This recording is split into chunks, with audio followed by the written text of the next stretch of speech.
on va matérialiser les coordonnées horaires d'un astre.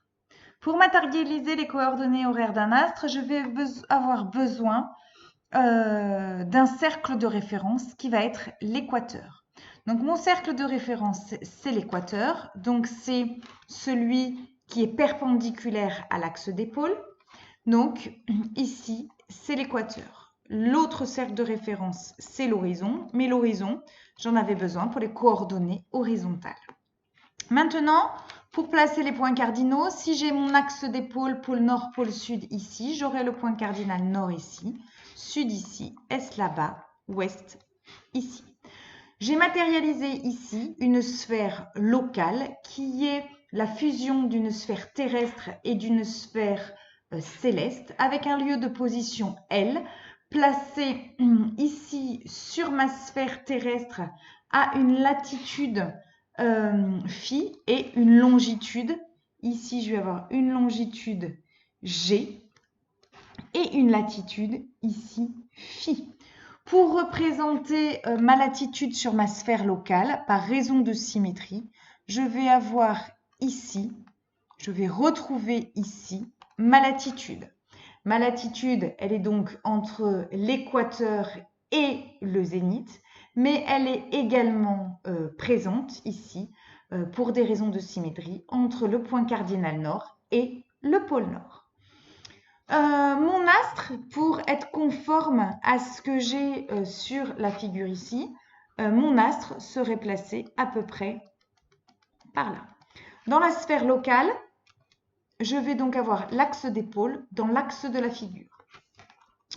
Ici, du coup, je vais avoir besoin d'un cercle de référence qui va être pour les coordonnées horaires, je vais avoir besoin d'un cercle de référence qui est l'équateur, mais également d'un demi-grand cercle qui va passer entre le pôle nord, l'astre et le pôle sud.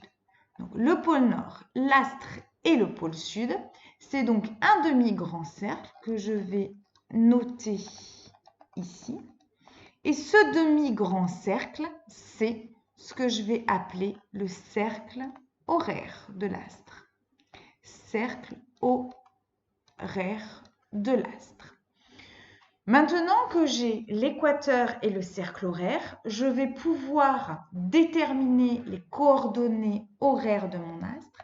Les coordonnées horaires de l'astre, c'est dans un premier temps la déclinaison. La déclinaison, c'est la hauteur de l'astre depuis l'équateur jusqu'à mon astre. Donc ça, c'est ce que je vais appeler la déclinaison.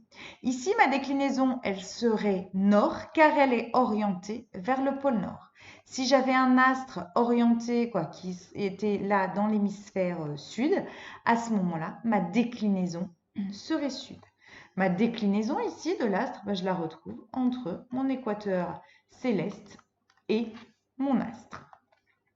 Maintenant, je vais avoir besoin de mesurer un angle que je vais appeler l'angle AHAG. Cet angle AHAG, c'est l'angle horaire de l'astre,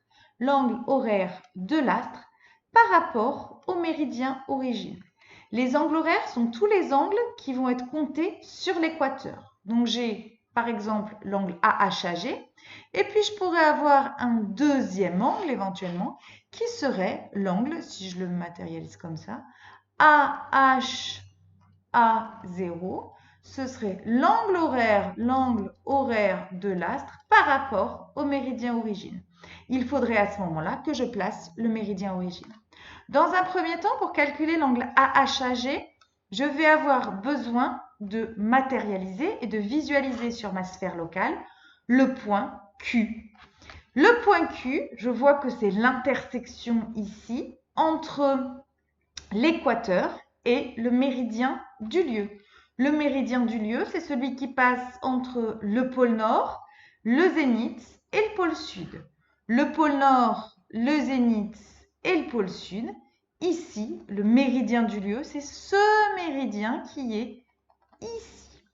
Donc, entre l'équateur et le méridien du lieu, je retrouve mon intersection qui est le point Q. Pour pouvoir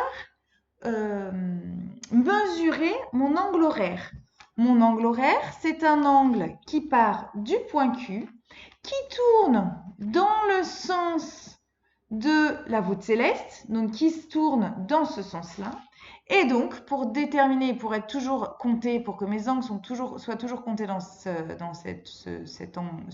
sens de rotation-là, dans ce sens-là, à ce moment-là, je pars de Q vers l'ouest. Donc, mon angle horaire, ici, c'est sur l'équateur de Q vers l'ouest. C'est un angle qui est donc compris entre 0 et 360 degrés. Donc, comment je matérialise mon angle ici? C'est le Q.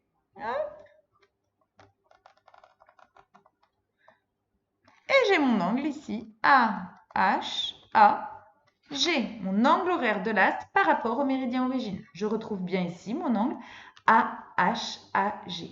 Si je voulais avoir l'angle AH à 0, il faudrait que je place le méridien origine. Il faudrait que j'ai une indication de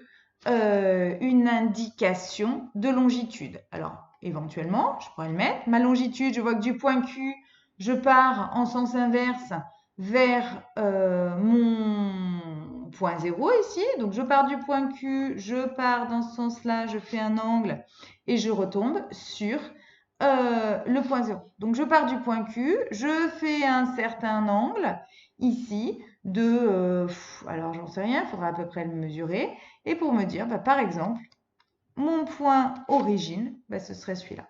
Donc, si mon point origine, c'était celui-là, et du coup, mon angle AH à 0, et ce serait éventuellement cet angle qui serait là, AH à 0.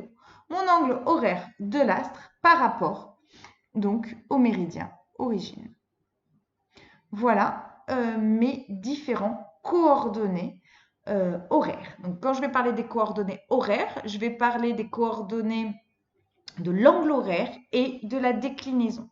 Ces coordonnées horaires AH à 0 par rapport donc du coup au méridien origine et ma déclinaison, ce sont des coordonnées qui sont déterminées, qui sont données dans les éphémérides nautiques pour un certain nombre d'astres.